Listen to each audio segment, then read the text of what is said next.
जरा बदलला थोडं.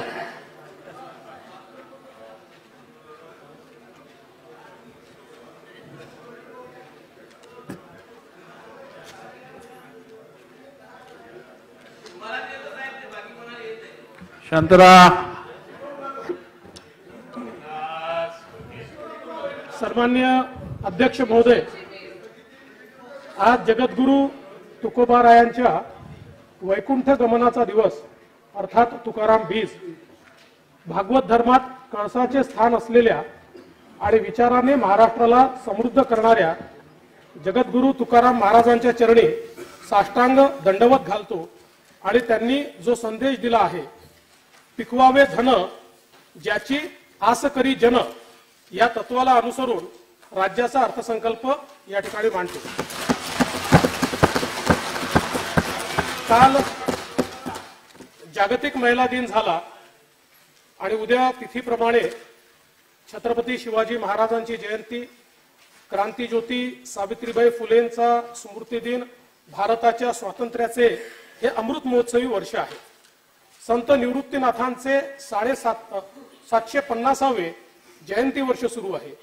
ज्यांनी भारताला केवळ संविधानच दिले नाही तर अर्थकारणावर सुद्धा मार्गदर्शन केले, त्या महामानव भारतरत्न डॉक्टर बाबासाहेब आंबेडकर यांनी लिहिलेल्या the problem of the rupee या पुस्तकाचे शताब्दी वर्ष सुद्धा आहे. कितीतरी योग जुळून आले आहे. त्यातच अर्थमंत्री म्हणून माझा आणि महाराष्ट्राच्या अमृत काळातील सुद्धा हा पहिला सन 2023-24चा अर्थसंकल्प लोकशाहीच्या सर्वोच्च व्यासपीठावर सादर करताना मला अत्यानंद होतो आहे. हिंदवी स्वराज्याचे संस्थापक छत्रपती शिवाजी महाराजांच्या शिवसकानुसार शिवराज्याभिषेकाचे हे 350वे वर्ष आहे. छत्रपती शिवाजी महाराजांच्या स्वप्नातील सुराज्याची निर्मिती करण्यासाठी शासनाची पुढील वाटचाल असेल.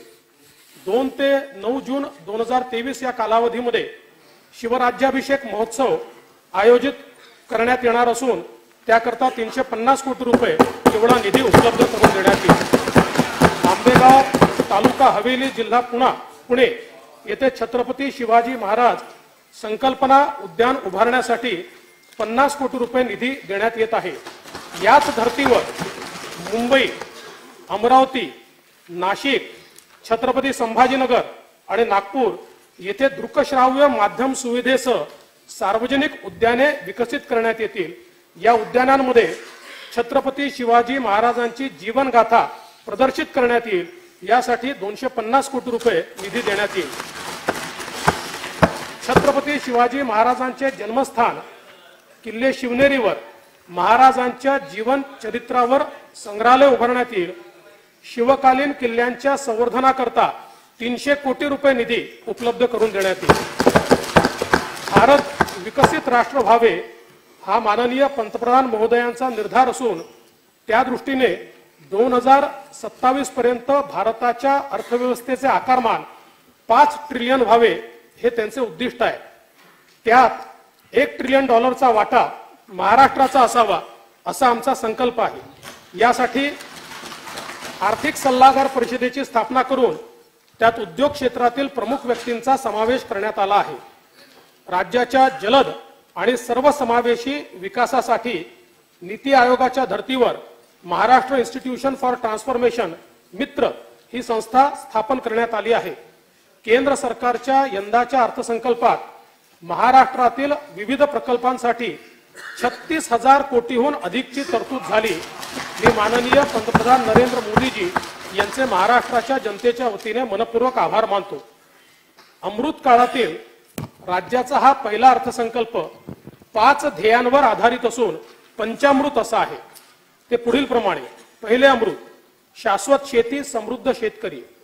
दुसरे अमृत महिला, आदिवासी, मागासवर्ग, ओबीसी सह सर्व समाज घटकांचा सर्वसमावेशक विकास. तिसरं अमृत भरीव भांडवली गुंतवणुकीतून पायाभूत सुविधा विकास. चौथे अमृत रोजगार निर्मिती, सक्षम कुशल रोजगारक्षम युवा. पाचवे अमृत पर्यावरण पूरक विकास. मी आता पहिल्या अमृताकडे जातो. शाश्वत शेती, समृद्ध शेतकरी. जगद्गुरु तुकाराम महाराज म्हणतात एका बीजा केला नास मग भोगिले कणीस. एक बीज पेरले की त्यातून असंख्य कणस तयार होतात. आज मात्र हवामान बदल, अवकाळी, अवर्षण अशा असंख्य समस्यांनी अन्नदाता ग्रासला आहे. शाश्वत शेतीसाठी अनेक उपाय होत असले तरी त्याला हक्काच्या मदतीची हमी आवश्यक आहे. कायम शेतकऱ्यांच्या पाठीशी उभे राहण्याचीच आमची भूमिका आहे. यावर्षी अडचणीत असलेल्या कांदा उत्पादक शेतकऱ्यांना आवश्यक ती मदत केली जाईल.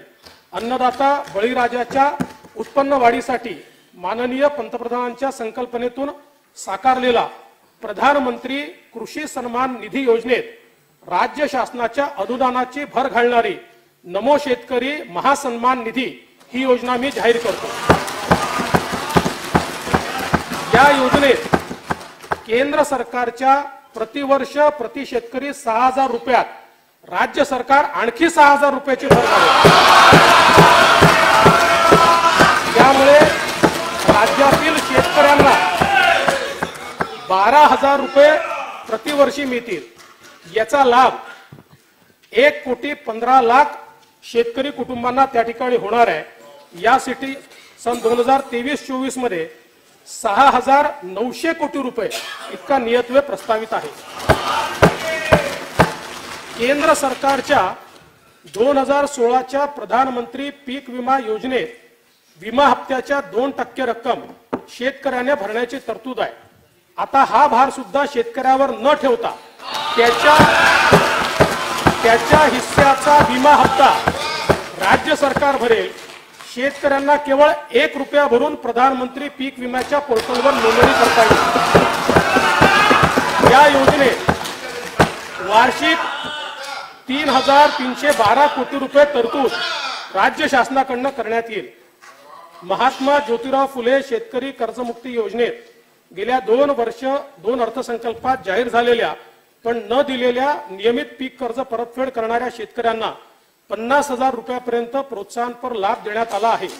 15 फेब्रुवारी 2023 पर्यंत 12,84,000 पात्र खातेधारकांच्या बँक खात्यात 4,683 कोटी रुपये थेट देण्यात आले आहेत. शेतीच्या शाश्वत विकासासाठी सर्वसमावेशकता अत्यंत गरजेची आहे.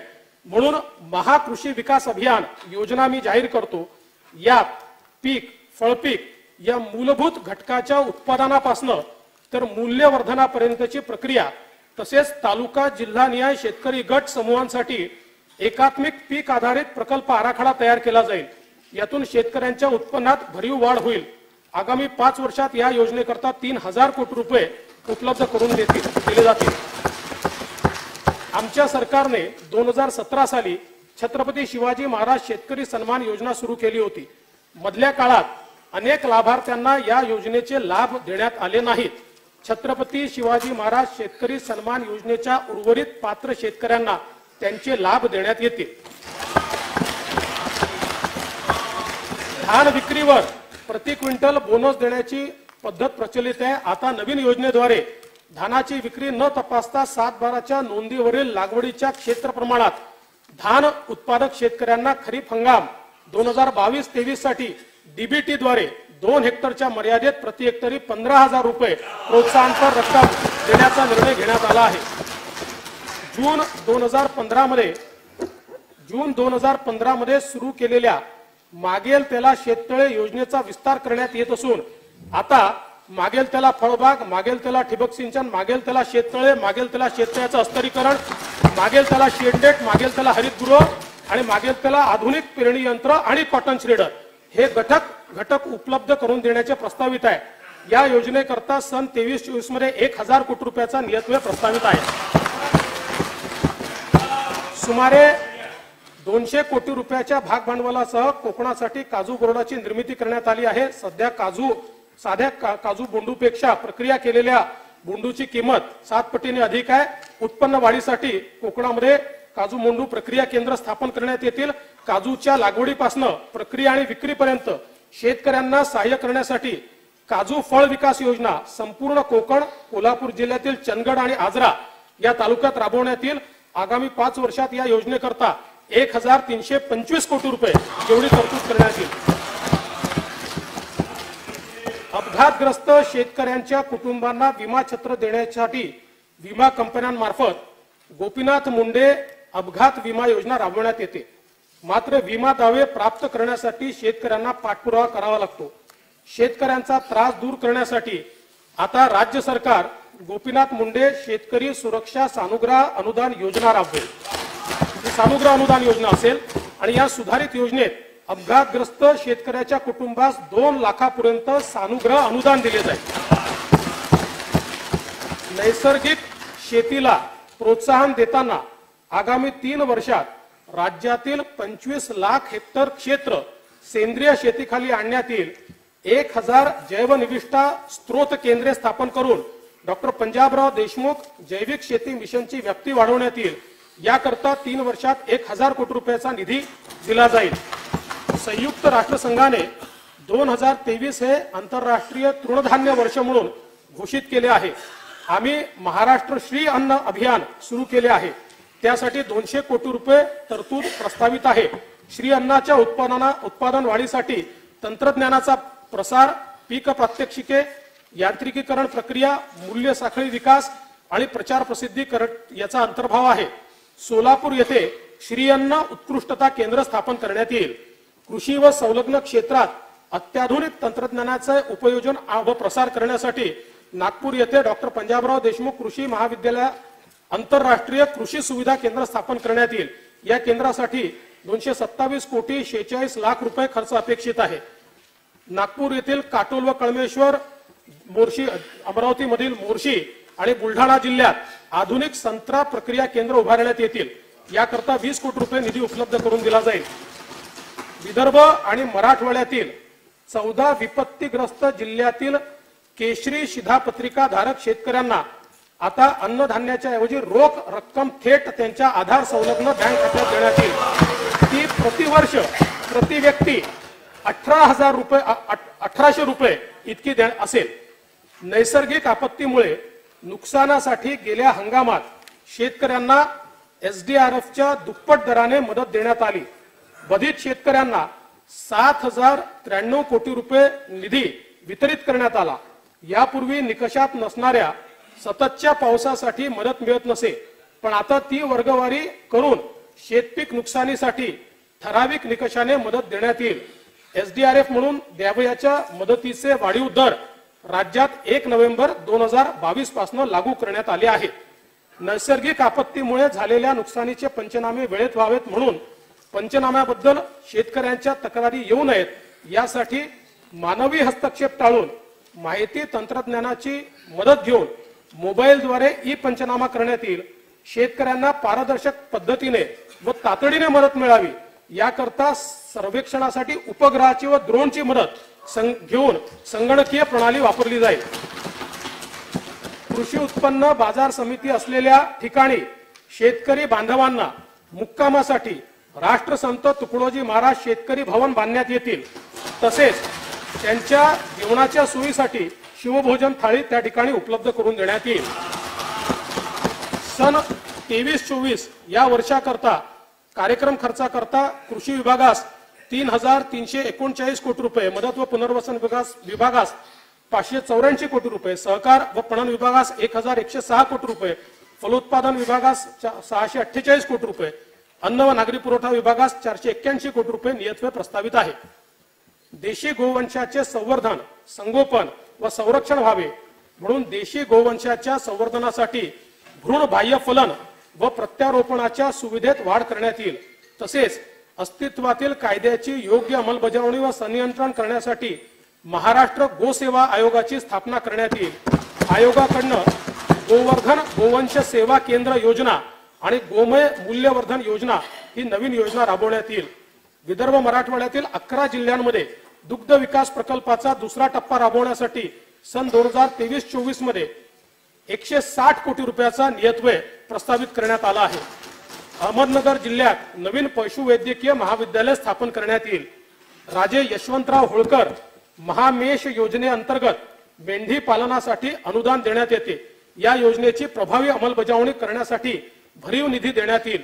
राष्ट्रीय सहकार विकास महामंडळाकडून राज्यातील धनगर व तत्सम जमातीतील लाभार्थ्यांना मेंढी शेळी पालनाकरता 10,000 कोटी रुपयांचे बिनव्याजी कर्ज उपलब्ध करून देण्याची साठी महाराष्ट्र मेंढी व शेळी सहकार विकास महामंडळाची स्थापना करण्यात येईल। या महामंडळाचे मुख्यालय अहमदनगर या ठिकाणी राहील।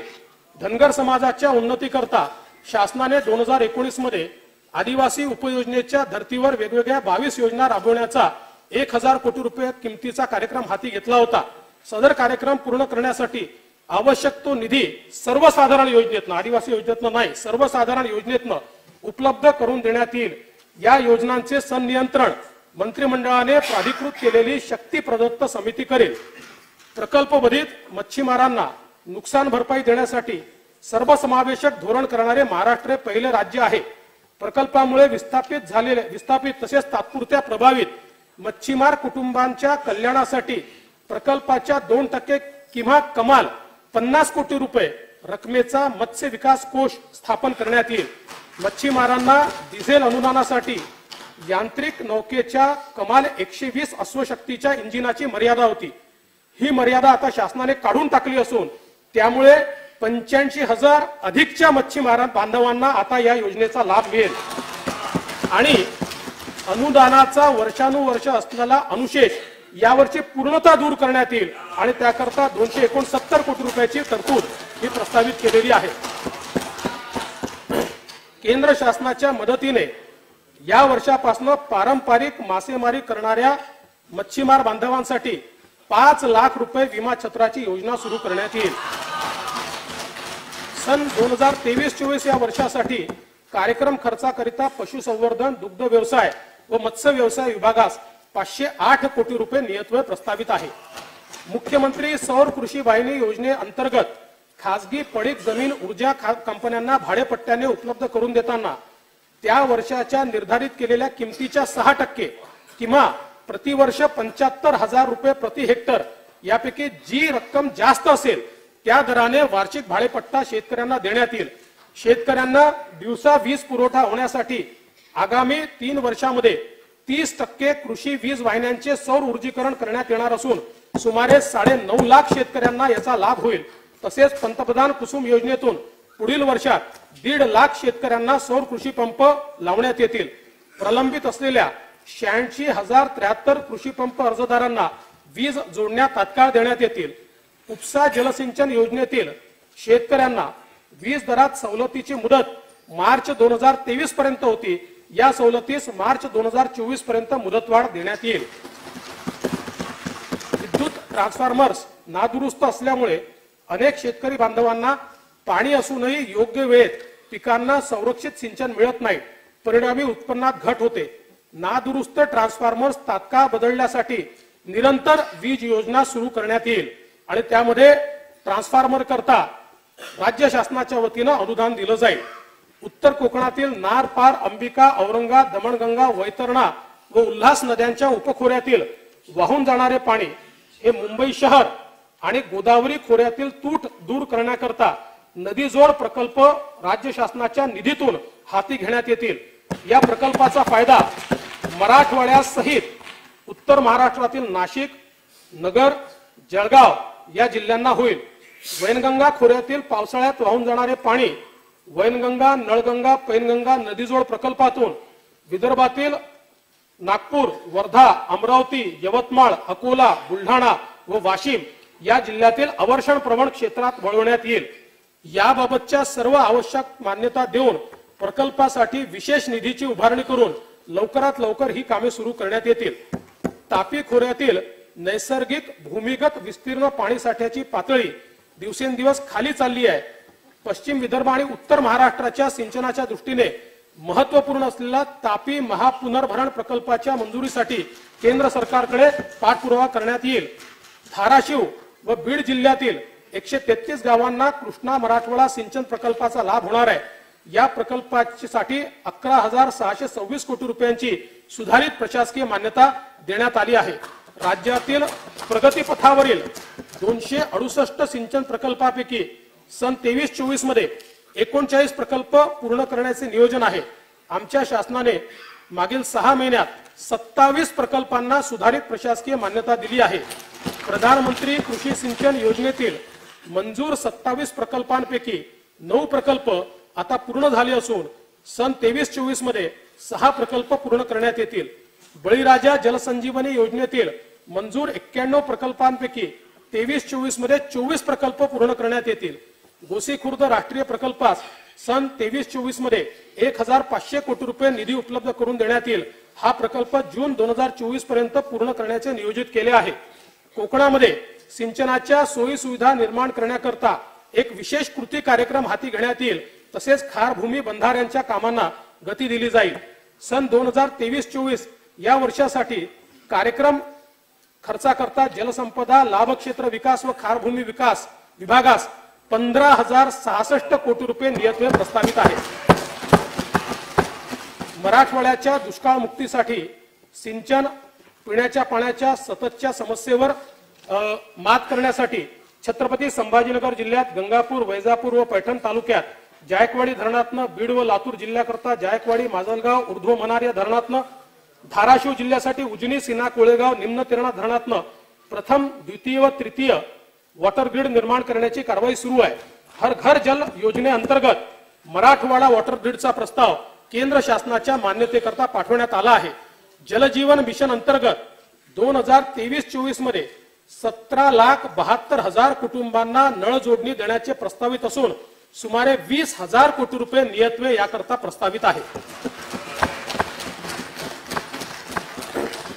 राज्यातील सर्व शहरे जलशाश्वत करण्यासाठी सुवर्ण जयंती नगरोत्थान महाअभियानातून पाणी पुरवठा प्रकल्प हाती घेण्यात येतील। स्वच्छ महाराष्ट्र अभियानातून 1,656 MLD क्षमतेचे मलनिस्सारण प्रकल्प, 10,000 किलोमीटर मलजल वाहिनी, 4,55,00,000 मेट्रिक टन साठलेल्या कचऱ्यावर प्रक्रिया करण्याचे प्रकल्प हाती घेण्यात येतील। 22 नागरी स्थानिक स्वराज्य संस्थांना 124 यांत्रिक रस्ता सफाई वाहने उपलब्ध करून देण्यात येतील। ग्रामीण भागातील घनकचरा व सांडपाणी व्यवस्थापनाअंतर्गत 15,146 गावांमधील कामे पूर्ण करण्यात येतील। सन 23-24 मध्ये या वर्षासाठी कार्यक्रम खर्चासाठी पाणी पुरवठा व स्वच्छता विभागास 3,545 कोटी रुपये इतका नियतव्यय प्रस्तावित केला आहे। यावर्षी अल निनोच्या परिणामामुळे मान्सूनचा पाऊस सरासरीपेक्षा कमी होण्याची शक्यता वर्तवली जात आहे। त्यामुळे पावसाचा प्रत्येक थेंबातून जलसंवर्धन आवश्यक आहे। 2015 ते 19 या काळात 22,500 गावांमध्ये जलयुक्त शिवार अभियान राबवण्यात आले। 20,544 गावे जलस्वयंपूर्ण होऊन 27 लाख सहस्त्र घनमीटर पाणी साठा क्षमता निर्माण झाली। 29 लाख हेक्टर शेतीला संरक्षित सिंचन सुविधा मिळाली। अफाट लोकप्रिय आणि यशस्वी ही योजना गेल्या काळात बंद करण्यात आली। शेतकऱ्याच्या कल्याणासाठी आता पुन्हा जलयुक्त शिवार योजना 2 प्रारंभ करून 5,000 गावांमध्ये ती राबवण्यात येईल। 2017 मध्ये प्रारंभ करण्यात आलेल्या गाळमुक्त धरण गाळयुक्त शिवार योजनेतून 8,500 जलसाठ्यातून 7 कोटी घनमीटर गाळ काढण्यात आला। 12,500हून अधिक गावात 66,000 पेक्षा अधिक शेतकऱ्यांच्या शेतात तो टाकण्यात आला।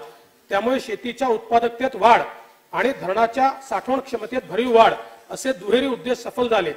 जलसाठ्यांमधून अजून 44 कोटी घनमीटर गाळ असल्याचा अंदाज आहे। या योजनेस पुढील 3 वर्षासाठी मुदतवाढ देण्यात येते आहे। सन 2023-24 मध्ये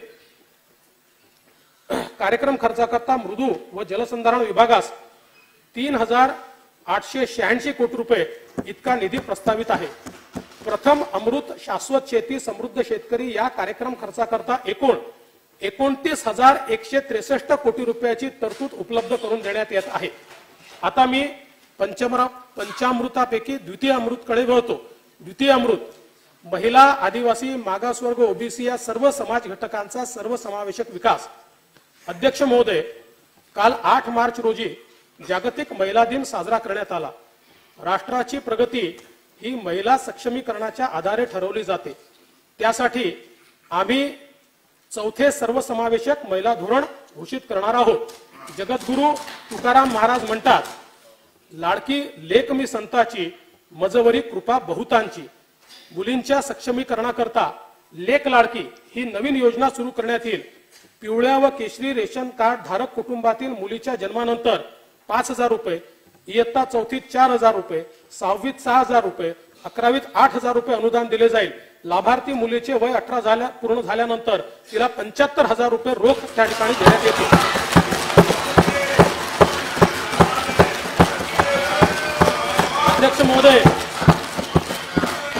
अध्यक्ष महोदय, महिलांना राज्य परिवहन महामंडळाच्या बस प्रवास तिकीट दरात सरसकट 50% सवलत देण्यात येईल। महिला खरेदीदाराला निवासी घटकाच्या खरेदीत मुद्रांक शुल्कामध्ये 1% सवलत देण्यात आली आहे। सध्याच्या अटीनुसार 15 वर्षापर्यंत महिलेला पुरुष खरेदीदारास निवासी घटकाची विक्री करता येत नाही। सदर अट शिथिल करण्यात येईल। तसेच महिलांना अन्य करात सवलतीची घोषणा भाग 2 मध्ये मी करणार आहे। बचत गटांच्या माध्यमातून 37 लाख ग्रामीण महिलांना उपजीविकेची साधने उपलब्ध करून देण्यात आली आहेत। बचत गटांच्या माध्यमातून लातूर जिल्ह्यामध्ये बांबू क्लस्टर, कोल्हापूर जिल्ह्यामध्ये कोल्हापुरी चप्पल क्लस्टर हे विकसित करण्यात येईल। केंद्र शासनाने अर्थसंकल्पात घोषित केल्याप्रमाणे मुंबई येथे युनिटी मॉलची स्थापना करण्यात येईल, ज्यामध्ये बचत गटांना जागा देण्यात येईल।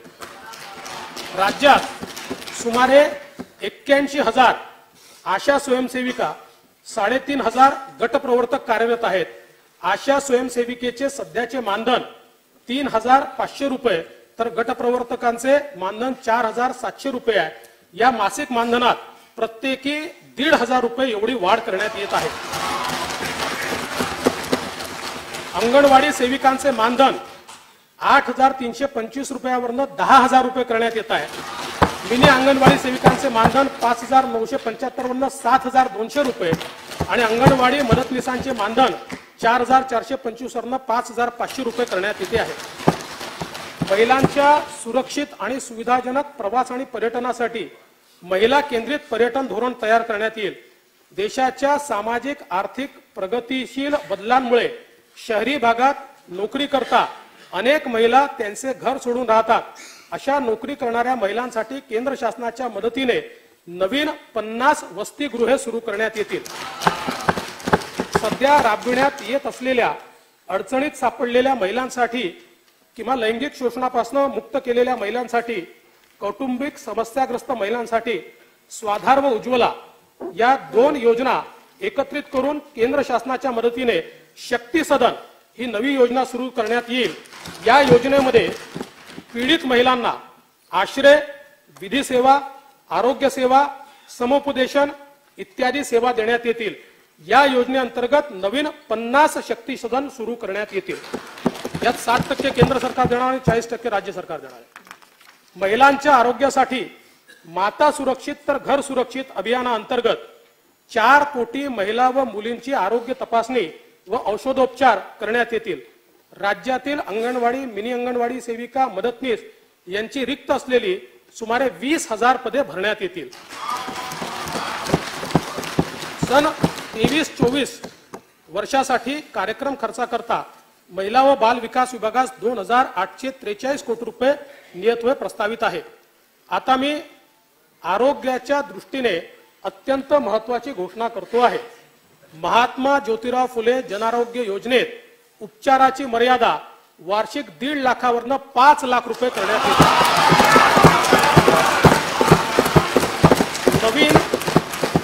नवीन 200 रुग्णालयाचा या योजनेत समावेश करण्यात येईल।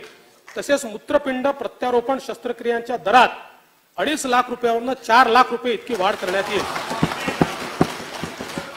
मुंबईमध्ये हिंद हृदय सम्राट स्वर्गीय बाळासाहेब ठाकरे यांच्या नावे आपला दवाखाना उपक्रम आपण सुरू केला, त्याला प्रचंड प्रतिसाद लाभला। तो पाहता आता संपूर्ण राज्यामध्ये हिंद हृदय सम्राट स्वर्गीय बाळासाहेब ठाकरे यांच्या नावे 700 आपला दवाखाना सुरू करण्यात येतील। त्यात विनामूल्य वैद्यकीय चाचण्या, चिकित्सा व उपचार करण्यात येतील।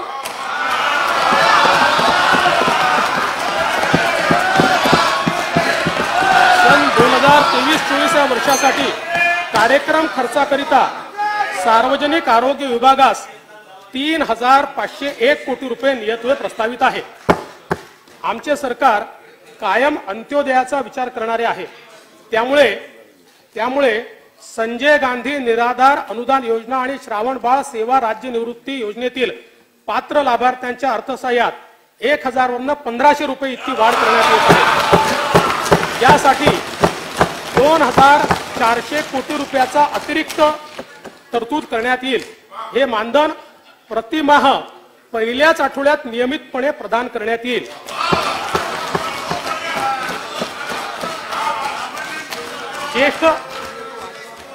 ज्येष्ठ नागरिकांकरता प्रत्येक महानगरपालिका क्षेत्रात विरंगुळा केंद्रे स्थापित करण्यात येतील। ज्येष्ठ नागरिकांसाठी राष्ट्रीय वयोश्री योजनेचा राज्य शासनाकडून विस्तार करून वयोवृद्धांसाठी वैद्यकीय उपकरणे व अन्य सुविधा उपलब्ध करून देण्यात येतील। त्यामुळे लाभार्थ्यांच्या संख्येत मोठ्या प्रमाणात वाढ होईल। राष्ट्रीय अन्न सुरक्षा अधिनियमाखाली लाभार्थी कुटुंबांना दीपावली निमित्त फक्त 100 रुपयात प्रत्येकी 1 किलो रवा, चणा डाळ, साखर आणि 1 लिटर खाद्यतेल असा शिधा देण्यात आला। आता गुढीपाडवा डॉक्टर बाबासाहेब आंबेडकर जयंती निमित्त 1,63,00,000हून अधिक कुटुंबांना आनंदाचा शिधा वाटप करण्यात येईल। याकरता 473 कोटी रुपये खर्च येईल। सर्व समाज घटकांना सोबत घेऊन आमची कायम वाटचाल राहिली आहे। जगद्गुरु तुकाराम महाराज यांनीही तेच तत्व सांगितले आणि त्यांच्या शब्दात सांगायचे झाले, सकळांसी येते आहे अधिकार। हेच आमच्या सरकारचेही ब्रीदवाक्य आहे। वेगवेगळ्या समाज घटकांच्या उन्नतीसाठी स्थापन झालेल्या डॉक्टर बाबासाहेब आंबेडकर संशोधन व प्रशिक्षण संस्था बार्टी, छत्रपती शाहू महाराज संशोधन व प्रशिक्षण मानव विकास संस्था सारथी, महात्मा ज्योतिबा फुले संशोधन व प्रशिक्षण संस्था महाज्योती, महाराष्ट्र संशोधन उन्नती व प्रशिक्षण प्रबोधिनी अमृत, साहित्यरत्न लोकशाहीर अण्णाभाऊ साठे विकास महामंडळ, अण्णासाहेब पाटील आर्थिक विकास महामंडळ, महात्मा फुले आर्थिक विकास महामंडळ, शामराव पेजे आर्थिक विकास महामंडळ, महाराष्ट्र राज्य इतर मागासवर्गीय वित्त आणि विकास महामंडळ, वसंतराव नाईक विमुक्त जाती भटक्या जमाती विकास महामंडळ, मौलाना आझाद अल्पसंख्याक आर्थिक विकास महामंडळ, महिला आर्थिक विकास महामंडळ, संत सेनाजी महाराज केशशिल्पी महामंडळ या सर्व महामंडळांकरता पुरेशी तरतूद करण्यात आलेली आहे। लिंगायत समाजातील तरुण, सुशिक्षित, बेरोजगार व नवउद्योजकांना स्वयंउद्योगी अर्थसहाय्य देण्यासाठी जगत ज्योती महात्मा बसवेश्वर आर्थिक विकास महामंडळ, तसंच गुरव समाजासाठी संत काशीबा गुरव युवा आर्थिक विकास महामंडळ, रामोशी समाजासाठी राजे उमाजी नाईक आर्थिक विकास महामंडळ, वडार समाजासाठी पैलवान कैलासवासी मारुती चव्हाण वडार आर्थिक विकास महामंडळ यांची महाराष्ट्र राज्य इतर मागासवर्गीय वित्त आणि विकास महामंडळांतर्गत स्थापना करण्यात येईल। ही महामंडळे विविध कल्याणकारी योजना राबवतील। त्यासाठी प्रत्येकी 50 कोटी रुपये अधिकृत भाग भांडवल उपलब्ध करून देण्यात येईल। छत्रपती शाहू महाराज संशोधन प्रशिक्षण व मानव संसाधन विकास संस्थेचे सारथीचे नाशिक येथे विभागीय कार्यालय, सुसज्ज अभ्यासिका तसेच मुलांचे व मुलींचे वसतिगृह सुरू करण्याकरता 50 कोटी रुपये निधी देण्यात येईल। सन 2023-24 या वर्षाकरता कार्यक्रम खर्चाकरता सामाजिक न्याय व विशेष सहाय्य विभागास 16,494 कोटी रुपये व इतर मागास बहुजन कल्याण विभागास 3,996 कोटी रुपये इतका नियतव्यय उपलब्ध करून देण्यात आला आहे। आमच्या शासनाने 15 डिसेंबर 2022 रोजी स्वतंत्र दिव्यांग कल्याण विभाग निर्माण केला। या विभागाकडून दिव्यांगांचे शिक्षण, पुनर्वसन, रोजगार, स्वयंरोजगार या संबंधी कार्यक्रमांची अंमलबजावणी करण्यात येईल। आदिवासी विभागाच्या माध्यमातून 250 शासकीय आदिवासी आश्रमशाळांना आदर्श आश्रमशाळा म्हणून दर्जोन्नत करण्यात येईल। अनुसूचित जमातीच्या पीएचडी करणाऱ्या 100 विद्यार्थ्यांना दरवर्षी अधिक छात्रवृत्ती योजना राबवण्यात येईल। अल्पसंख्याक महिलांच्या आर्थिक विकासासाठी 15 जिल्ह्यांमध्ये सुमारे 3000 बचत गटाची निर्मिती करण्यात येईल। बचत गटातील महिलांना कौशल्य विकास प्रशिक्षण देण्यात येईल। अल्पसंख्याक समुदायातील उच्च शिक्षण घेणाऱ्या विद्यार्थ्यांच्या शिष्यवृत्तीच्या रकमेत 25,000 वरून 50,000 रुपये इतकी वाढ करण्यात आली आहे। सन 2023-24 या वर्षासाठी कार्यक्रम खर्चासाठी दिव्यांग कल्याण विभागास 1,416 कोटी, आदिवासी विकास विभागात 12,655 कोटी आणि अल्पसंख्याक विकास विभागास 743 कोटी रुपये इतका नियतव्यय प्रस्तावित आहे। सर्वांसाठी घरे ही माननीय पंतप्रधान महोदयांची अतिशय महत्वाकांक्षी योजना आहे। राज्यातही ग्रामीण भागात 10 लाख घरांचा कार्यक्रम हाती घेण्यात येत आहे। प्रधानमंत्री आवास योजनेत यावर्षी 4 लाख घरे बांधून पूर्ण करण्यात येतील। यातील 2.5 लाख घरे अर्थात 60% घरे ही अनुसूचित जाती जमातीच्या लाभार्थ्यांसाठी तर 1.5 लाख घरे इतर प्रवर्गासाठी असतील। रमाई आवास योजनेत 1800 कोटी रुपये निधी देऊन 1.5 लाख घरकुलांची बांधणी यावर्षी करण्यात येईल आणि यासाठी यापैकी किमान 25,000 घरे ही मातंग समाजाकरता राखीव ठेवण्यात येतील। शबरी, पारधी व आदिम आवास योजनेत 1200 कोटी रुपये खर्चून 1 लाख घरे यावर्षी बांधण्यात येतील। यशवंतराव चव्हाण मुक्त वसाहत योजनेत विमुक्त जाती व भटक्या जमातीसाठी 25,000 तसेच धनगर समाजातील लाभार्थ्यांसाठी 25,000 घरे बांधण्यात येतील। यासाठी 600 कोटी रुपयाचा नियतव्यय उपलब्ध करून देण्यात येईल। नवीन योजना इतर मागासवर्गीय लाभार्थ्यांसाठी येत्या 3 वर्षात 10 लाख घरे बांधण्यासाठी नवीन मोदी आवास घरकुल योजना सुरू करण्यात येत आहे। या योजनेसाठी 3 वर्षामध्ये 12,000 कोटी रुपये उपलब्ध करून देण्यात येतील।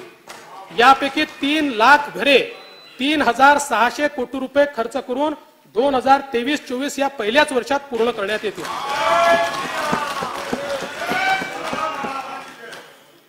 असंघटित क्षेत्रातील 3 कोटीहून अधिक कामगारांना सामाजिक सुरक्षा व कल्याणकारी योजनांचा लाभ देण्यासाठी महाराष्ट्र राज्य असंघटित कामगार कल्याण मंडळ स्थापन करण्यात येईल। राज्यातील ऑटो रिक्षा, टॅक्सी चालक व मालकांसाठी कल्याणकारी योजना राबवण्याकरता महाराष्ट्र राज्य ऑटो रिक्षा टॅक्सी चालक मालक कल्याणकारी महामंडळ स्थापन करण्यात येईल। माती कारिगिरीला आधुनिक तंत्रज्ञानाची जोड देऊन रोजगार निर्मितीस चालना देण्याकरता आमच्या शासनाने सन 2018 मध्ये संत शिरोमणी गोरोबा काका महाराष्ट्र मातीकला मंडळाची स्थापना केली होती। याकरता सन 23-24 मध्ये 25 कोटी रुपये नियतव्यय प्रस्तावित आहे। सन 23-24 या वर्षाकरता कार्यक्रम खर्चाकरता गृहनिर्माण विभागास 1,232 कोटी आणि कामगार विभागास 156 कोटी इतका नियतव्यय प्रस्तावित आहे। द्वितीय अमृत महिला, आदिवासी, मागासवर्ग, ओबीसी सह सर्व समाज घटकांच्या सर्वसमावेशक विकास या कार्यक्रम खर्चाकरता एकूण 43,036 कोटी रुपयाची तरतूद उपलब्ध करून देण्यात येत आहे। आता मी पंचामृतापैकी तृतीय अमृताकडे वळतो। तृतीय अमृत भरीव भांडवली गुंतवणुकीतून पायाभूत सुविधा विकास। जेव्हा देश 5 ट्रिलियन डॉलर अर्थव्यवस्थेकडे झेप घेतोय तेव्हा महाराष्ट्राने सुद्धा त्यात 1 ट्रिलियन डॉलर अर्थव्यवस्थेचा वाटा उचलण्याचे ठरवले आहे। सन 2028-29 पर्यंत स्थूल देशांतर्गत उत्पन्नात 14.2% 20% इतकी झेप घेण्यासाठी पायाभूत सुविधा निर्मितीवर आमचा भर आहे। यातून राज्याचा समग्र विकास साध्य होणार आहे। हिंदुहृदय सम्राट बाळासाहेब ठाकरे महाराष्ट्र समृद्धी महामार्गाचे 88% काम पूर्ण झाले आहे। यातील नागपूर ते शिर्डी या पहिल्या टप्प्याचे लोकार्पण माननीय पंतप्रधानांच्या हस्ते डिसेंबर 22 मध्ये झाले आहे। फेब्रुवारी 2023 पर्यंत 10 लाख वाहनांनी या मार्गाचा वापर केला आहे। आता या महामार्गाचा विस्तार करून सिंदखेड राजा नोड पासून शेगाव पर्यंत चौपदरी महामार्ग बांधण्यात येईल। वर्धा जिल्ह्यातील पवनार ते सिंधुदुर्ग जिल्ह्यातील पात्रादेवी असा नागपूर गोवा शीघ्र संचार द्रुतगती महामार्ग अर्थात महाराष्ट्र शक्तीपीठ महामार्गाचा तांत्रिक आणि वित्तीय सुसहाय्यता अहवाल तयार होतो आहे। 760 किलोमीटरच्या या महामार्गामुळे माहूर, तुळजापूर, कोल्हापूर, अंबाजोगाई ही शक्तीपीठे जोडली जाणार आहेत। ओंड्या नागनाथ, परळी वैजनाथ ही 2 ज्योतिर्लिंगे, नांदेड येथील तख्त सचखंड श्री हुजूर साहेब गुरुद्वारा, महाराष्ट्राचे आराध्य दैवत असलेल्या विठ्ठल रुक्माईचे पंढरपूर, कारंजा लाड, अक्कलकोट, गाणगापूर, नरसोबाची वाडी, औदुंबर ही तीर्थक्षेत्रेही जोडली जातील। हिंगोली, नांदेड, परभणी, बीड, लातूर, धाराशिव अशा 6 जिल्ह्यातनं जाणारा हा महामार्ग मराठवाड्यातील अर्थकारणाला भक्कम पाठबळ देईल. वर्धा, यवतमाळ, सोलापूर, सांगली, कोल्हापूर, सिंधुदुर्ग या जिल्ह्यांच्या विकासाला सुद्धा यातून एक मोठी चालना मिळेल. या प्रकल्पावर 86,300 कोटी रुपये एवढा खर्च अपेक्षित आहे.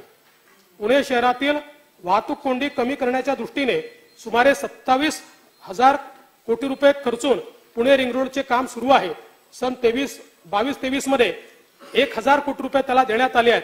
यावर्षी भूसंपादनासाठी पुरेसा निधी उपलब्ध करून देण्यात येईल.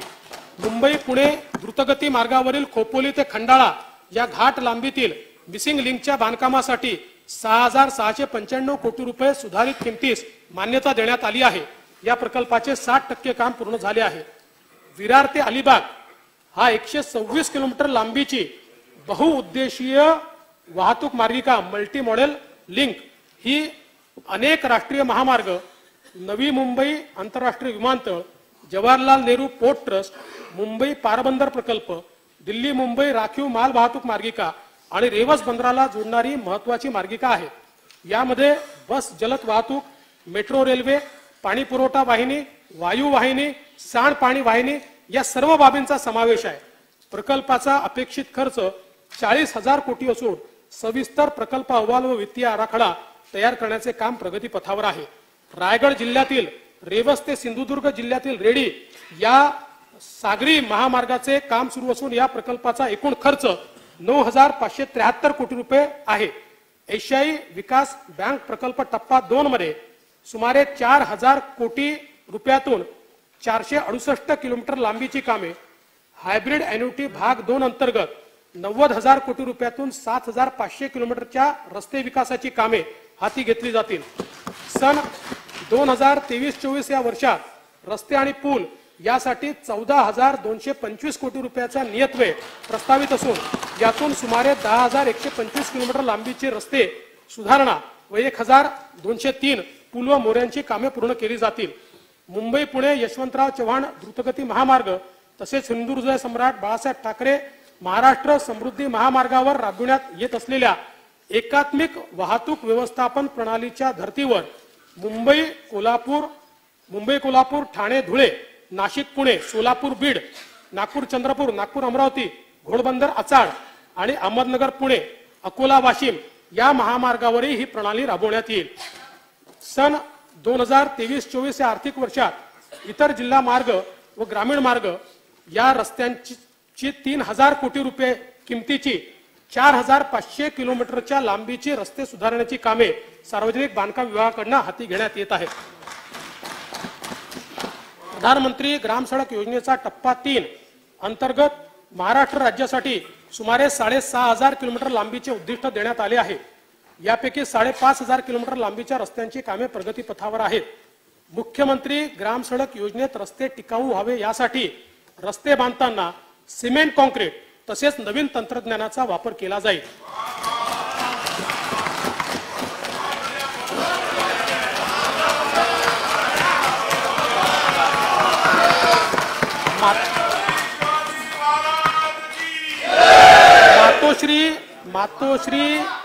मातोश्री ग्राम समृद्धी पाणंद शेत रस्ते योजनेत सुधारणा करून नवीन योजना सुरू करण्यात येईल. महाराष्ट्र राज्य पायाभूत सुविधा विकास महामंडळाची स्थापना करून विशेष मोहिमेद्वारे दवाखाने, प्राथमिक आरोग्य केंद्रे, शाळा, अंगणवाड्यांची बांधकामे प्राधान्याने करण्यात येतील. सर्व आदिवासी पाडे बारमही रस्त्यांनी जोडण्याकरता नवीन बिरसा मुंडा जोड रस्ते योजना, सर्व बंजारा तांडे जोडण्याकरता संत सेवालाल महाराज जोड रस्ते योजना तसेच सर्व धनगर वाड्या वस्त्या जोडण्याकरता यशवंतराव होळकर जोड रस्ते योजना सुरू करण्यात येईल. या योजनेकरिता 4,000 कोटी रुपयाची तरतूद करण्यात येईल. राज्यातील सीमावर्ती भागातील गावांमध्ये रस्ते, वीज, पाणी, शिक्षण, आरोग्य व ग्राम विकासाच्या विविध योजना राबवण्याकरता सर्वंकष कार्यक्रम तयार करण्यात येत आहे. सन 2023-24 या वर्षासाठी कार्यक्रम खर्चाकरता सार्वजनिक बांधकाम विभागास 19,491 कोटी रुपये, ग्राम विकास व पंचायती राज विभागास 8,490 कोटी रुपये व नियोजन व रोजगार हमी विभागास 10,297 कोटी रुपये इतका नियतव्यय प्रस्तावित आहे. नागपूर मेट्रोच्या पहिल्या टप्प्यात 40 किलोमीटरचा मार्ग वाहतुकीसाठी खुला करण्यात आला. दुसऱ्या टप्प्यातील विस्तारीकरणाला केंद्र सरकारने मान्यता दिली असून एकूण 43.80 किलोमीटर लांबीच्या प्रकल्पाचे काम 6,708 कोटी रुपये खर्च करून सन 23-24 मध्ये हाती घेण्यात येईल. पुण्यातील हिंजवडी ते शिवाजीनगर मेट्रो रेल्वे या 23 किलोमीटरच्या लांबीच्या प्रकल्पाची अंदाजित किंमत 8,313 कोटी रुपये असून काम प्रगतीपथावर आहे. नवीन मेट्रो प्रकल्प हाती घेण्याचे प्रस्तावित असून ठाणे शहराचा वर्तुळाकार मेट्रो रेल्वे प्रकल्प, नाशिक मेट्रो नियो प्रकल्प, पुणे मेट्रोच्या पिंपरी चिंचवड ते निगडी कॉरिडॉर, स्वारगेट ते कात्रज मेट्रो प्रकल्प केंद्र शासनाच्या मान्यतेला पाठवलेले आहेत. केंद्र शासनाची मान्यता प्राप्त झाल्यानंतर या प्रकल्पाची कामे सुरू करण्यात येतील. केंद्र शासनाच्या अर्थसंकल्पात महाराष्ट्रातील रेल्वे प्रकल्पांसाठी यापूर्वी कधी झाली नाही एवढी 13,539 कोटी रुपयाची भरीव तरतूद करण्यात आली आहे. याबद्दल मी माननीय पंतप्रधान महोदयांचे राज्यातील जनतेच्या वतीने आभार मानतो. राज्याच्या ग्रामीण विशेषतः अविकसित भागात रेल्वे प्रकल्प गतीने पूर्ण करण्याचा शासनाचा मानस असून यापूर्वी बंद करण्यात आलेला 50% राज्य हिस्सा देण्याचे धोरण हे या राज्य शासनाने स्वीकारले आहे. अहमदनगर, बीड, परळी, वैजनाथ, वर्धा, यवतमाळ, नांदेड, वडसा, देसाईगंज, गडचिरोली, नागपूर, नागबीड या मार्गाची कामे विविध टप्प्यात असून केंद्र सरकारने कल्याण मुरबाड या नवीन रेल्वे मार्गाला मान्यता दिली आहे. नाशिक पुणे या सेमी हायस्पीड रेल्वे प्रकल्पाला निधी उपलब्ध करून देण्यात येईल. सोलापूर, तुळजापूर, धाराशिव या 84 किलोमीटर नवीन ब्रॉडगेज मार्गासाठी राज्य हिस्सा म्हणून 452 कोटी रुपये देण्यात येतील. त्याचप्रमाणे नांदेड, बिदर, फलटण, पंढरपूर आणि खामगाव, जालना तसेच वरोरा, चिमूर, कांपा या 4 नवीन रेल्वे प्रकल्पांसाठी सुद्धा 50% राज्य हिस्सा प्रदान केला जाईल. राज्यात सुमारे 2,500 रेल्वे फाटके आहेत. सेतुबंधन कार्यक्रमाअंतर्गत उड्डाणपूल, भुयारी मार्ग बांधण्यात येतील. सध्या 100 कामे होत असून 2023 पर्यंत 25 उड्डाणपूल सुरू होतील. 23-24 मध्ये आणखी 25 उड्डाणपूल सुरू करण्यात येतील. महाराष्ट्र राज्य मार्ग परिवहन महामंडळाच्या 100 बसस्थानकांच्या आधुनिकीकरण, दर्जावाढ आणि पुनर्बांधणी करता सुमारे 400 कोटी रुपये रकमेची कामे हाती घेण्यात येतील. शिर्डी विमानतळ येथे 527 कोटी रुपये खर्चून नवीन प्रवासी टर्मिनल उभारण्यात येईल. छत्रपती संभाजीनगर विमानतळाच्या भूसंपादनासाठी 734 कोटी रुपये निधी देण्यात येईल. नागपूर आंतरराष्ट्रीय विमानतळाचा विस्तार तसेच पुणे येथील पुरंदर येथील नवीन आंतरराष्ट्रीय विमानतळाचे नियोजन सुरू आहे. नागपुरातील मिहान प्रकल्पासाठी 100 कोटी रुपये निधी देण्यात येईल. अमरावतीतील बेलोरा आणि अकोल्यातील शिवणी येथे विमानतळाच्या विकासाची कामे हाती घेण्यात येत आहेत. आमचे आदर्श महामानव भारतरत्न डॉक्टर बाबासाहेब आंबेडकर यांच्या दादर मुंबई येथील स्मारकाचे काम एप्रिल 2025 पर्यंत पूर्ण करण्यात येईल. या कामासाठी 349 कोटी रुपये निधी शासनाने उपलब्ध करून दिला असून उर्वरित 741 कोटी रुपये निधी उपलब्ध करून देण्यात येईल. शिवाजी पार्क दादर येथील हिंदू हृदय सम्राट बाळासाहेब ठाकरे यांच्या स्मारकाच्या पहिल्या टप्प्याचे काम मे 2023 अखेर पूर्णत्वास जाईल. यासाठी राज्य शासनाकडून 351 कोटी रुपये उपलब्ध करून देण्यात येतील.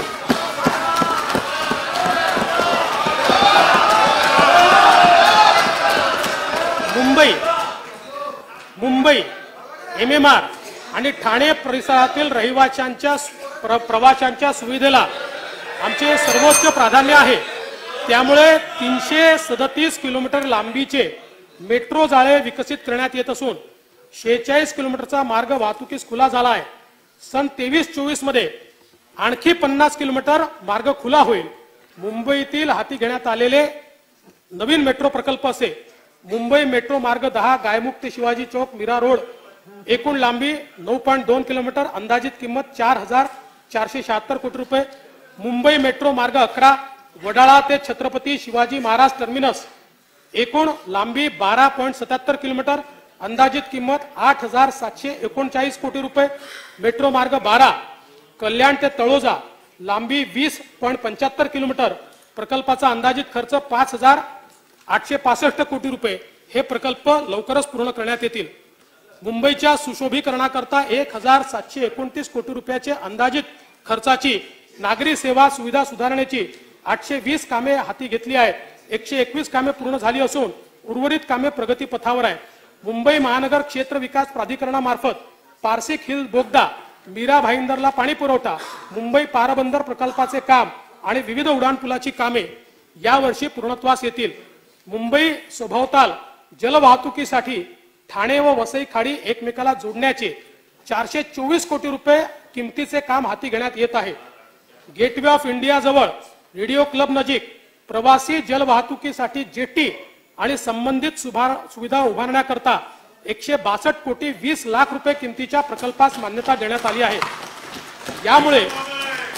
त्यामुळे दक्षिण मुंबईहून कल्याण, डोंबिवली, ठाणे, वसई खाडी, नवी मुंबई अशी जलमार्गाने प्रवासी वाहतूक शक्य होणार आहे.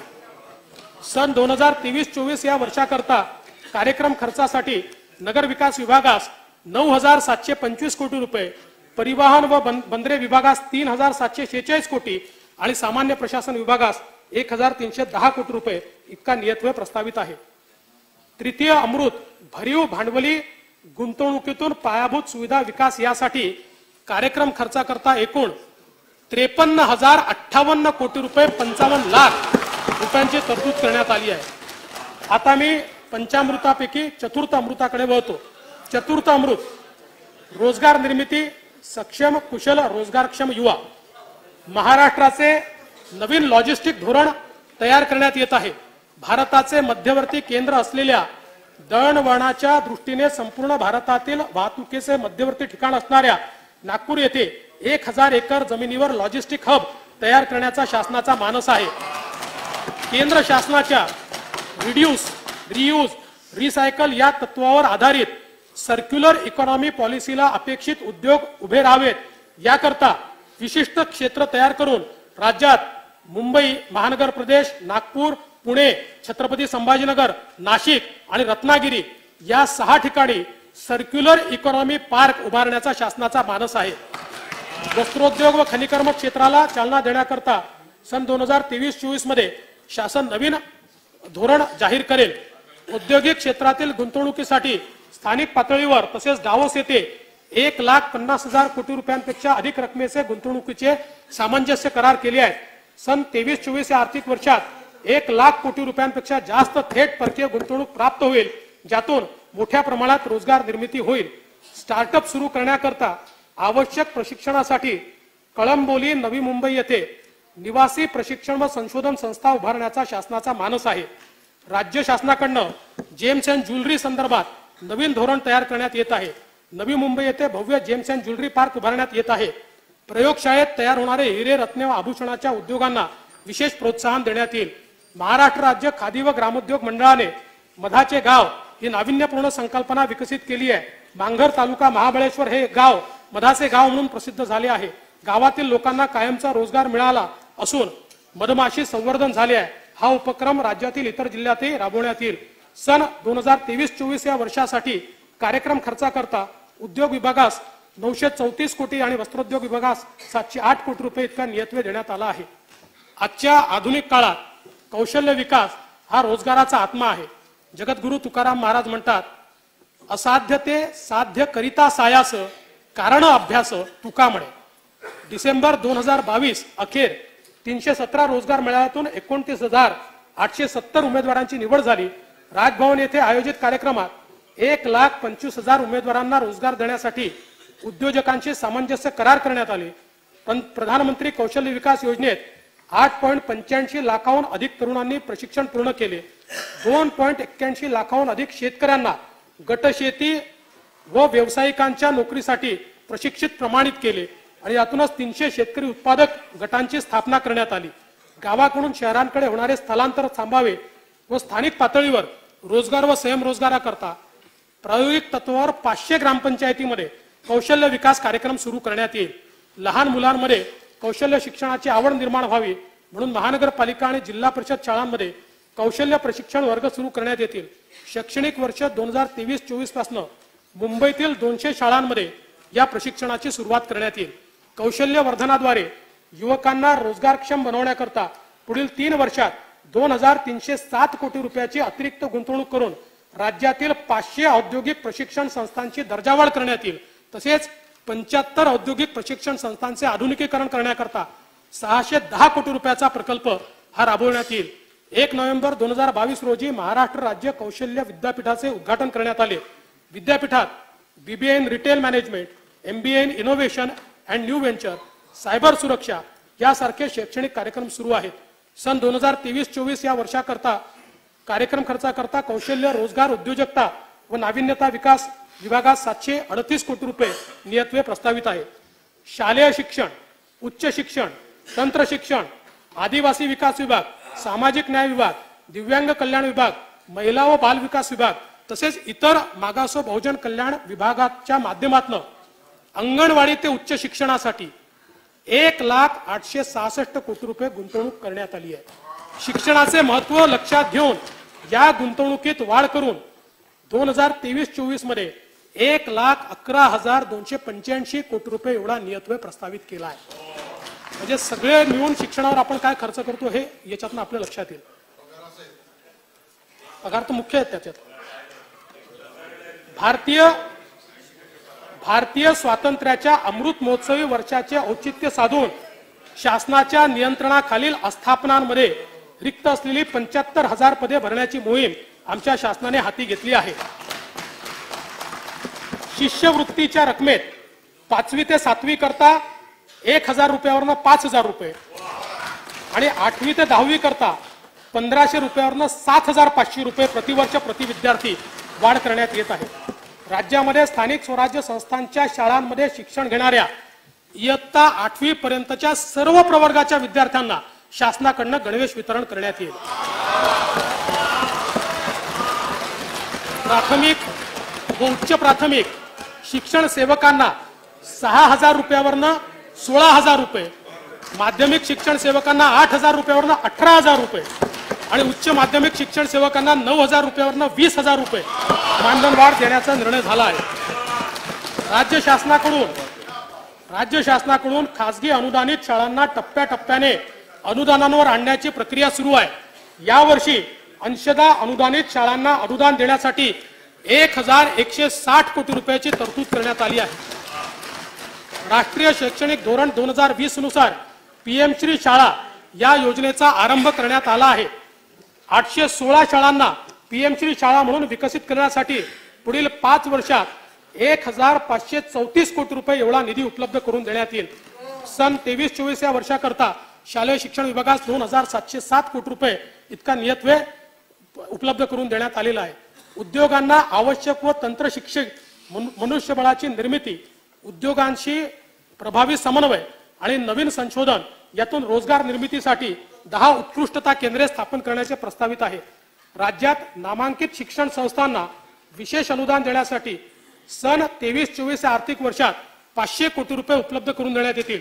या संस्था पुढील प्रमाणे आहे: महाराष्ट्र राज्य विधी विद्यापीठ नागपूर, डेक्कन कॉलेज पदव्युत्तर व संशोधन संस्था पुणे, राष्ट्रसंत तुकडोजी महाराज विद्यापीठ नागपूर, शासकीय विदर्भ ज्ञान विज्ञान संस्था Amravati, college of engineering Pune, Gondwana विद्यापीठ गडचिरोली, पुण्यश्लोक अहिल्या देवी होळकर विद्यापीठ सोलापूर, डॉक्टर होमी भाभा राज्य विद्यापीठ आणि मुंबई विद्यापीठ याशिवाय Lakshmi Narayan institute of technology Nagpur या संस्थेस अभिमत विद्यापीठाचा दर्जा देऊन विशेष अनुदान देण्यात येईल।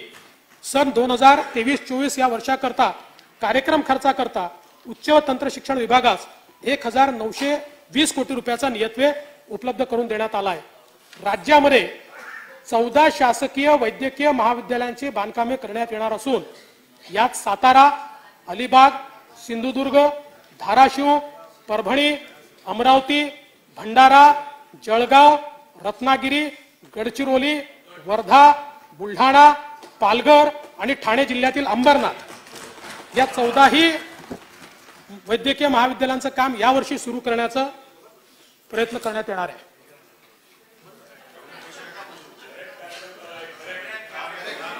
या वर्षासाठी कार्यक्रम खर्चाकरता वैद्यकीय शिक्षण व औषधी द्रव्य विभागास 2355 कोटी रुपये एवढा नियतव्यय प्रस्तावित आहे।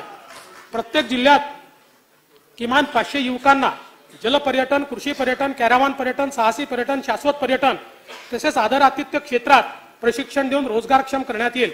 पैठण येथे संत ज्ञानेश्वर उद्यानाचा नागपूर येथील फुटाळा तलावाच्या धर्तीवर विकास करण्यासाठी आवश्यक तो निधी उपलब्ध करून देण्यात येईल। पर्यटकांची चांगली निवास व्यवस्था व्हावी म्हणून महाराष्ट्र पर्यटन विकास महामंडळाच्या वतीने 10 पर्यटन स्थळांवर टेंट सिटी उभारण्यात येईल। पर्यटनास चालना देण्यासाठी राज्याचा वार्षिक महोत्सव आराखडा तयार करण्यात केला आहे। जव्हारचा भगवान बिरसा मुंडा महोत्सव, नांदेड येथील वीर बाल दिवस महोत्सव, शिवनेरीवरील शिवजन्मोत्सव अशा विविध महोत्सवांचा त्यामध्ये समावेश करण्यात आला आहे। खेळाडूंची कामगिरी उंचावण्यासाठी मिशन लक्षवेध राबविण्यात येईल। बालेवाडी पुणे येथे स्पोर्ट्स सायन्स सेंटर विकसित करण्यात येईल। पुण्यात क्रीडा विद्यापीठ कार्यान्वित झाले। आता छत्रपती संभाजीनगर जिल्ह्यातील वाळुंज येथे 50 कोटी रुपये देऊन नवीन क्रीडा विद्यापीठ स्थापन करण्यात येईल।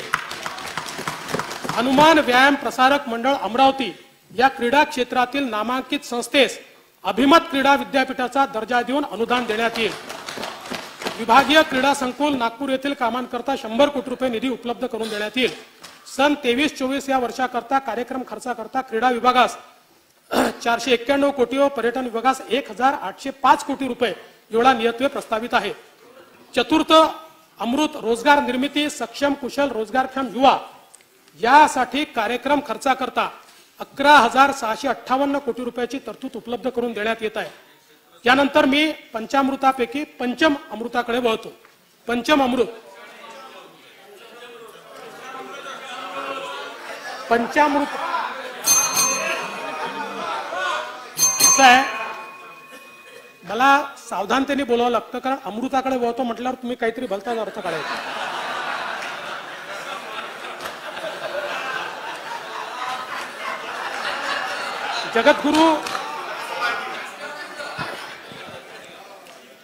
जगद्गुरु तुकाराम महाराजांनी 5 शब्दात पर्यावरण कसे मांडले पहा। झाडे झुडे जीव सोयरे पाषाण। राज्याचे नेट झिरो उत्सर्जन साध्य करण्यासाठी उपाययोजना करण्यात येतील। राज्याच्या मुख्यतः हरित ऊर्जा क्षेत्रावर भर असून त्याकरता सौर जल व पवन ऊर्जा या क्षेत्रामध्ये गुंतवणुकीचे 30,000 कोटीचे सामंजस्य करार करण्यात आले आहेत। हरित हायड्रोजन, हरित अमोनिया, सौर व पवन ऊर्जा या क्षेत्रात 75,000 कोटी रुपयाची गुंतवणूक अपेक्षित आहे। हवामान बदलाच्या समस्यांचा मुकाबला करण्यासाठी केंद्र शासनाने ग्रीन बॉन्ड मधून 16,000 कोटी रुपये उभारण्याचे ठरवले आहे। राज्यासाठी सन 2024 मध्ये 5,000 कोटी रुपये ग्रीन बॉन्ड मधून उभारण्यात येतील। त्यातून नवीकरणीय ऊर्जा, हरित इमारती, हरित हायड्रोजन, इलेक्ट्रिक मोबिलिटी व चार्जिंग सुविधा इत्यादी उपक्रम हाती घेण्यात येतील। राज्यातील ग्रामपंचायतींचे पारंपरिक ऊर्जेवरील अवलंबित्व कमी करण्यासाठी 20,000 ग्रामपंचायतीत सौर ऊर्जा प्रकल्प उभारण्यात येतील। भुसावळ येथे 500 किलोवॅट सौर ऊर्जेचा वापर करून 20 घनमीटर प्रति तास हायड्रोजन निर्मिती करण्यात येईल। समुद्री तृण व शैवाल युक्त समृद्धी महाराष्ट्राच्या समुद्र किनाऱ्याला लाभली आहे। कार्बन उत्सर्जन कमी करण्यासाठी सांडपाणी प्रक्रिया, जैवइंधन औद्योगिक वापरात या शैवाळाची उपयुक्तता लक्षात घेता शैवाळ शेतीला प्रोत्साहन देण्यात येईल। त्यासाठी अभ्यासगट स्थापन करण्यात येईल। जायकवाडी येथील नाथसागर जलाशयात तरंगत्या सौर ऊर्जा पॅनलद्वारे ऊर्जा निर्मिती करण्यात येईल। शासकीय, निमशासकीय, स्थानिक स्वराज्य संस्था व सार्वजनिक उपक्रमाच्या मालकीचे 15 किंवा त्यापेक्षा जास्त वर्ष जुनी वाहने निष्कासित करण्यात येत आहेत। खासगी वाहनांना 8 व 15 वर्षाच्या आत स्वेच्छेने निष्कासित केल्यास नवीन वाहन खरेदीसाठी कर सवलत देण्यात येईल। राज्य परिवहन मंडळाच्या ताफ्यात 5,150 इलेक्ट्रिक बसेसचा समावेश करण्यात येईल। तसेच चार्जिंग स्टेशनचे जाळे उभारण्यात येईल आणि 5,000 डिझेल बसेसचे द्रवरूप नैसर्गिक वायू इंधनावरील वाहनांमध्ये रूपांतर करण्यात येईल। माध्यमिक व उच्च माध्यमिक शाळांमध्ये पर्यावरण सेवा योजना 12 जिल्ह्यातील 50 शाळांमध्ये सुरू आहे। या योजनेची व्याप्ती वाढवून येत्या 5 वर्षात 7,500 शाळांमध्ये ही योजना राबवण्यात येईल। स्वातंत्र्याच्या अमृत महोत्सवी पर्वाचे औचित्य साधून सरोवर संवर्धन योजनेत नव्या 75 तलावांचे पर्यावरणपूरक संवर्धनाचे काम हाती घेण्यात येईल। तसेच अमृत सरोवर निर्मितीची योजना 15 ऑगस्ट 23 पर्यंत पूर्णत्वास नेण्यात येईल। प्रत्येक शहरात धार्मिक दृष्ट्या महत्त्वपूर्ण आणि औषधी वृक्षांची अमृत वन उद्याने निर्मित करण्यात येतील। ग्रामीण भागात पर्यावरणपूरक कडुनिंब, वड, उंबर, देशी आंबा आणि बेल या 5 वृक्षांच्या लागवडीतून पंचायतन निर्माण करण्यात येईल। धार्मिक स्थळांच्या परिसरात देवराई तयार करण्यात येईल।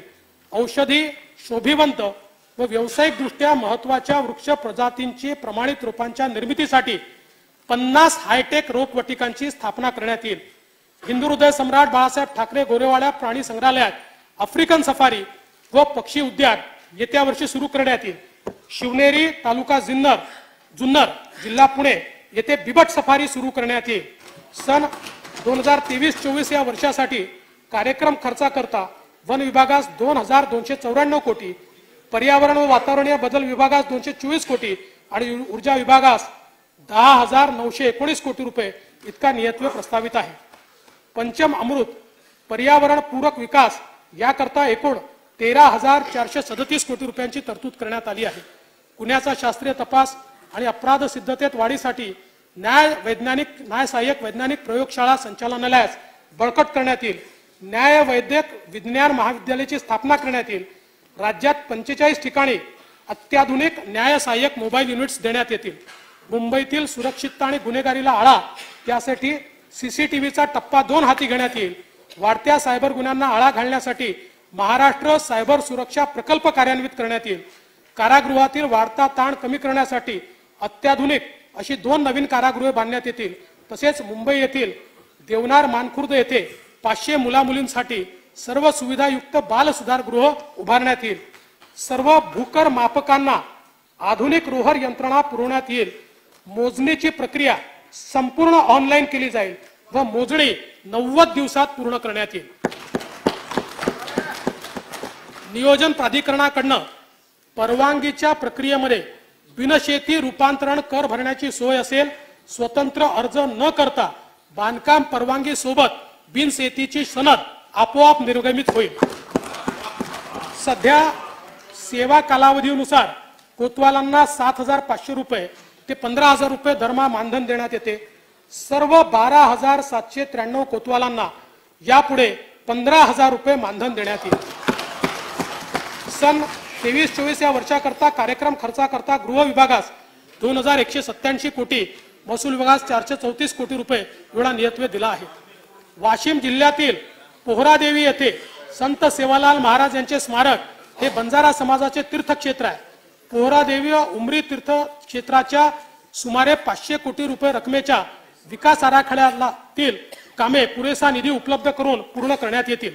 सह्याद्री पर्वतात स्थित, हे आपल्याकरता महत्वाचं आहे, सगळ्यांना संदेश आहे, सह्याद्री पर्वतात स्थित थेट शिवशंकराशी संबंधित असलेल्या भीमा नदीच्या तीरी अत्यंत प्राचीन आणि जागृत असलेल्या तसेच शिवपुराणात वर्णिलेल्या पुणे जिल्ह्यातील भीमाशंकर ज्योतिर्लिंगासह त्र्यंबकेश्वर जिल्हा नाशिक, घृष्णेश्वर जिल्हा छत्रपती संभाजीनगर, औंढ्या नागनाथ जिल्हा हिंगोली, वैजनाथ जिल्हा बीड या महाराष्ट्रातील 5ही ज्योतिर्लिंग तीर्थक्षेत्र परिसर विकासाची कामे हाती घेण्यात येतील। राज्यातील प्राचीन मंदिराच्या जतन संवर्धनाची कामे हाती घेण्यात येतील। यासाठी 300 कोटी रुपये तरतूद प्रस्तावित केली आहे।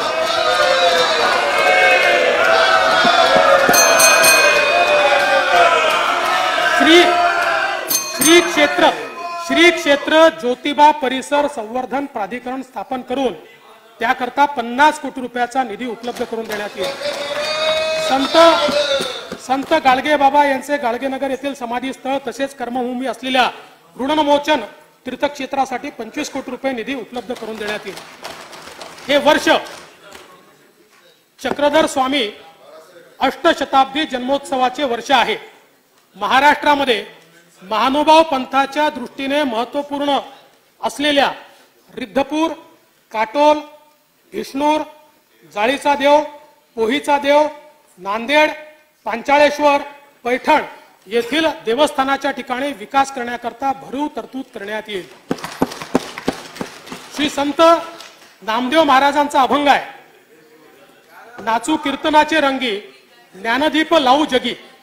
वारकरी संप्रदायाने एक संपन्न वारसा महाराष्ट्राला दिला आहे। अनेक कीर्तनकार, प्रवचनकार, निरूपणकार हे आध्यात्मिक शिकवण तर देतातच, याशिवाय व्यसनमुक्ती, अंधश्रद्धा निर्मूलन, शिक्षण आदी क्षेत्रात मौलिक कामगिरी करून राष्ट्र चारित्र्य घडवित आहेत. राष्ट्र निर्माणातील या सर्व सच्च्या पाईकांसाठी श्री संत नामदेव महाराज कीर्तनकार सन्मान योजना राबवण्यात येईल. प्रज्ञाचक्षू संत गुलाबराव महाराजांच्या अमरावती जिल्ह्यातील स्मारकाकरता निधी उपलब्ध करून देण्यात येईल. राष्ट्रसंत तुकडोजी महाराजांच्या प्रेरणेने 1942च्या स्वातंत्र्य लढ्यात बलिदान दिलेल्या स्वातंत्र्य सैनिकांची स्मृती भावी पिढीला सदैव प्रेरणा देत राहावी याकरता आष्टी जिल्हा वर्धा येथे भव्य व साजेश स्मृतीस्थळ उभारण्यात येईल. महात्मा गांधींनी मिठाचा सत्याग्रह सुरू केल्यानंतर त्याला प्रतिसाद म्हणून विदर्भात जंगल सत्याग्रह करण्यात आला होता. महाराष्ट्रातील 3 ठिकाणी जंगल सत्याग्रहाची स्मारके उभारण्यात येतील. संत ज्ञानेश्वर माऊली व संत तुकोबाराय यांच्या पालखीसोबत संत सोपानदेव, संत निवृत्तीनाथ, संत मुक्ताई यांचे निर्मलवारी करता 20 कोटी रुपये निधी उपलब्ध करून देण्यात येत आहे. बीड जिल्ह्यातील गहिनीनाथ गडाच्या संवर्धन व विकासासाठी 25 कोटी रुपये निधीची तरतूद करण्यात येईल.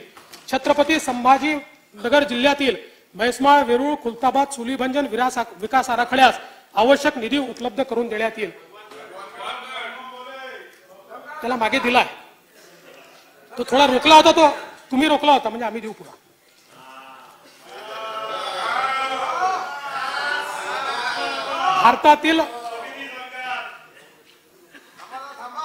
भारतातील पहिली मुलींची शाळा पुणे शहरातील गंजपेठ येथे भिडेवाडा येथे सुरू झाली. या जागेवर ज्ञानज्योती सावित्रीबाई फुले राष्ट्रीय स्मारक निर्माण करण्यासाठी 50 कोटी रुपयाचा निधी ठेवण्यात आलेला आहे.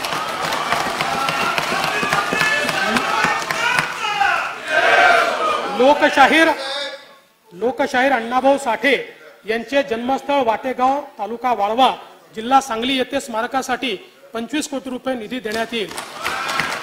स्वर्गीय रासू गवई यांच्या अमरावती येथील स्मारकाकरता 25 कोटी रुपये निधी देण्यात येईल. महाराष्ट्रातील ख्यातकीर्त विचारवंत साक्षेपी समीक्षक कैलासवासी नरहर कुरंदकर यांच्या नांदेड येथील स्मारकास आवश्यक निधी देण्यात येईल. कोकरूड तालुका शिराळा, जिल्हा सांगली येथे स्वर्गीय शिवाजीराव देशमुख यांचे स्मारक उभारण्यासाठी 20 कोटी रुपयाचा निधी देण्यात येईल. संत जगनाडे महाराजांचा जीवनाचा परिचय नवीन पिढीला व्हावा म्हणून नागपूर येथे श्री संत जगनाडे महाराज आर्ट गॅलरी उभारण्यासाठी 6 कोटी रुपये निधी देण्यात येईल. तसेच सुदुंबरे, तालुका मावळ, जिल्हा पुणे येथे त्यांच्या समाधी स्थळाच्या विकासासाठी 25 कोटी रुपये निधी देण्यात येईल. श्री क्षेत्र रिद्धपूर, जिल्हा अमरावती ही महानुभाव पंथाचीच नव्हे तर मराठी वाङ्मयाची सुद्धा काशी आहे. या भूमीमध्ये मराठीतील पहिला हस्तलिखित आद्य ग्रंथ लीळाचरित्र चक्रधर स्वामींनी लिहिला. रिद्धपूर, जिल्हा अमरावती येथे मराठी भाषा विद्यापीठ स्थापन करण्यात येईल. विश्वकोश कार्यालयासाठी वाई, जिल्हा सातारा येथे आणि मराठी भाषा भवन उपकेंद्र ऐरोली येथे इमारतीचे बांधकाम करण्यात येईल. मराठी भाषेचा प्रचार प्रसार करण्यासाठी मराठी भाषा युवक मंडळे स्थापन करण्यात येतील. सांगली येथे नवीन नाट्यगृहाच्या बांधकामासाठी 25 कोटी रुपये निधी उपलब्ध करून देण्यात येईल. राज्यातील सर्व नाट्यगृहाच्या देखभाल दुरुस्तीसाठी 50 कोटी रुपये राखून ठेवण्यात आले आहेत.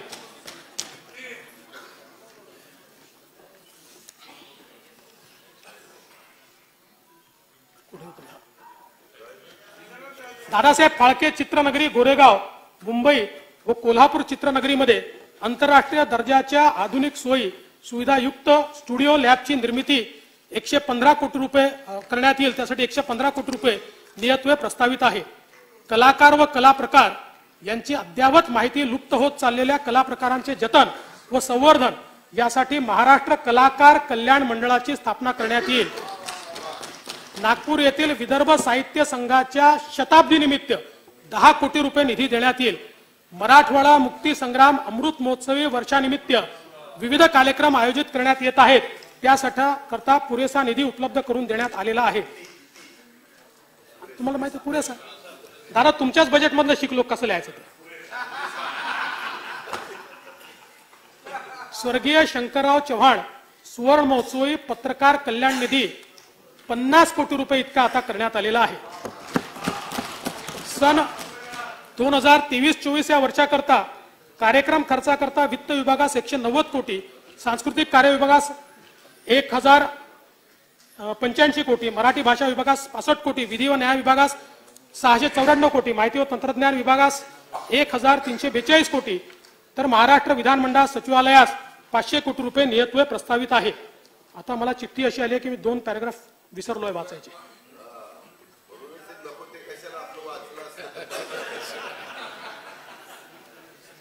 नाही, त्यांना वाटलं मी वाचलंय, ते सगळं वाचलं करणार ना.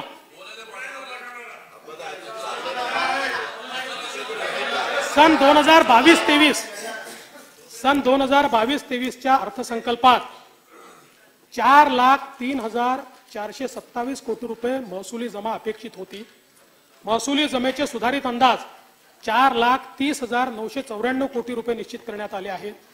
सन 2022-23च्या एकूण खर्चाचे अर्थसंकल्पीय अंदाज 4,95,404 कोटी रुपये व सुधारित अंदाज 5,28,285 कोटी रुपये असून आपत्तीच्या काळात राज्यातील जनतेला केलेली भरीव मदत इत्यादी कारणांमुळे 22-23 या वर्षाच्या खर्चाच्या सुधारित अंदाजात वाढ झाली आहे. सन 2023-24 या आर्थिक वर्षात जिल्हा वार्षिक योजनेअंतर्गत 15,150 कोटी रुपयांची भरीव तरतूद करण्यात आली आहे. मागील वर्षीच्या तुलनेत ही तरतूद 1,810 कोटी रुपयांनी जास्त आहे. सन 2023-24 मध्ये कार्यक्रम खर्चाची रक्कम 1,72,000 कोटी रुपये निश्चित करण्यात आली होती. त्यामध्ये अनुसूचित जाती उपयोजनेच्या 13,820 कोटी रुपये, तर आदिवासी विकास उपयोजनेचे 12,655 कोटी रुपये नियतव्ययाचा समावेश आहे. सन 2023-24च्या अर्थसंकल्पामध्ये एकूण खर्चासाठी 5,47,450 कोटी रुपयाची तरतूद केली आहे. सन 2023-24च्या अर्थसंकल्पामध्ये महसुली जमा 4,49,522 कोटी रुपये, महसुली खर्च 4,65,645 कोटी रुपये अंदाजित केला आहे. परिणामी 16,122 कोटी रुपये महसुली तूट येत आहे. राजकोषीय सुधारणांमध्ये राज्य नेहमीच अग्रेसर राहिला आहे. राजकोषीय उत्तरदायित्व वित्तीय व्यवस्थापन कायद्यानुसार राज्याची महसुली तूट ही सातत्याने स्थूल राज्य उत्पन्नाच्या 1% पेक्षा कमी राहिली आहे आणि राजकोषीय तूट स्थूल राज्य उत्पन्नाच्या 3% पेक्षा कमी ठेवण्यास शासन यशस्वी ठरले आहे. 23-24 मध्ये राजकोषीय तूट 95,500 कोटी 80 लाख रुपये एवढी असेल. यंदाच्या अर्थसंकल्पाचे वैशिष्ट्य म्हणजे हा जनभागीदारी असलेला अर्थसंकल्प आहे. मी राज्यातील जनतेकडून त्यांच्या मनातील अर्थसंकल्पाविषयीच्या सूचना मागवल्या होत्या. मला सांगायला आनंद वाटतो की 7 दिवसात सुमारे 40,000 सूचना प्राप्त झाल्या. या सर्व सहभागींचे मी मनापासून आभार मानतो. सर्व सूचना काळजीपूर्वक तपासून त्यातील काही अर्थसंकल्पात समाविष्ट केल्या आहेत. यानंतर मी अर्थसंकल्पाच्या भाग 2 कडे वळतो आणि पाणी पितो.